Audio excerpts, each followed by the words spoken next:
Today, the Daily Mail published a groundbreaking story by Christopher Sharp, Matt Ford, and Josh Boswell, revealing the CIA's involvement in UFO crash retrievals. According to their investigation, the CIA's Office of Global Access has been central to recovering at least 9 non-human craft worldwide since 2003. These include both damaged and intact UFOs. The report suggested a complex network of military and private entities involved in these secret operations, indicating a significant yet covert effort by the U.S. government in UFO-related activities. I wanted to quickly comment on this story, and I'll do a thorough, comprehensive video at a later time.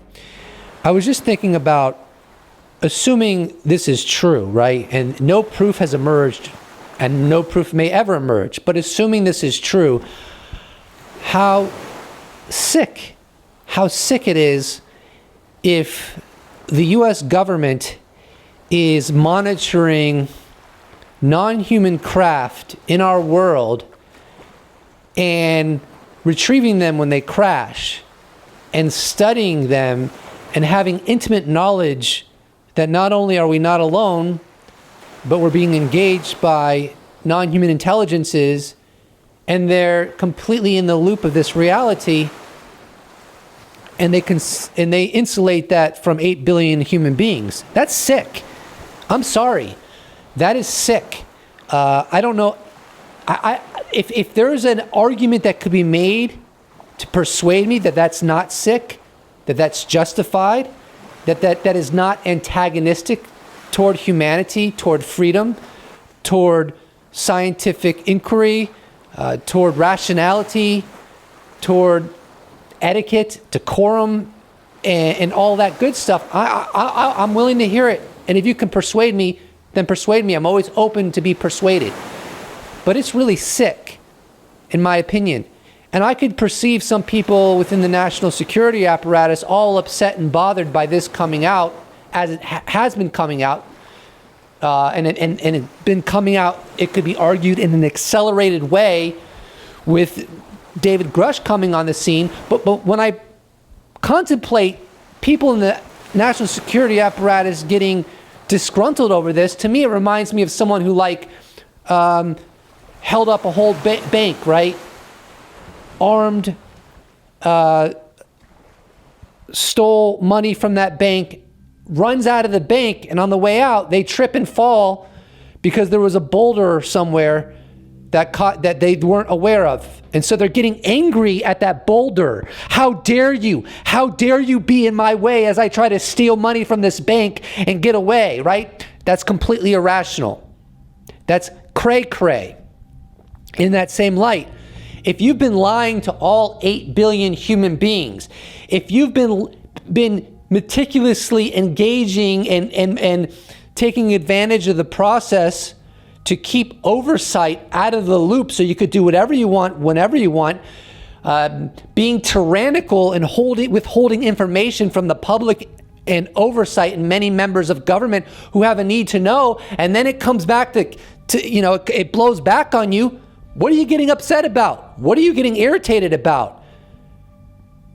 You know, it kind of comes down to that saying, around and find out, right? You do something this overbearing and antagonistic to what I would argue is common sense. Obviously, the inevitable outcome of that is it's going to come back and hit you in the ass. And I'm not, for people who are in bad faith, I'm not talking about violence. I'm talking about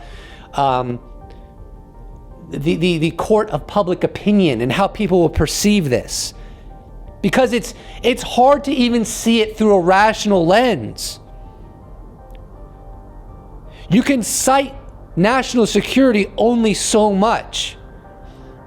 And it's hard for me to ignore the potential that if this is happening, these non-human intelligences have literally baited governments into a cover-up, the ultimate manipulation, as if they knew that if they conduct themselves in this exact manner, making it a national security issue, goading people into covering it up, eventually it would come out, and maybe the non-human intelligences like the outcome of what will emerge once this comes out, and all 8 billion of us learn that multiple governments have been involved in this cover-up and cooperating with one another, and been through their own volition lying to their countrymen about the greatest scientific discovery in human history.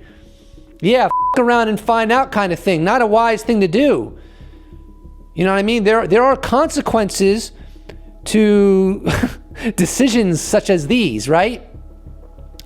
And look, I don't want people to go to jail. I'm all for immunity. Unless people have been murdered. Obviously, if people have been murdered, I can't in good conscience say, yeah, just let that go, right? But like, what if one of your loved ones was murdered? Would you want the perpetrators off the hook? But like, you know, the unethicalness of it, yeah, I'm all about immunity, right? So I'm not saying this in the vein of, oh, I want people to suffer. I'm saying this in the vein of when you enact policy like this that misleads the entire world population, don't get mad when it finally comes out, right? No secret of this gravity could ever be permanently withheld from the public. It was a ticking time bomb. I'm sure people within the government knew that. People within aerospace companies knew that. Our spy and intelligence agencies knew that. So don't be surprised when it finally happens. It's physics. Have a good one. Special thanks to all patrons, YouTube members, those that have bought merch, those that have given me one-time donation. I couldn't do without you. Thank you so much. See you in the next episode.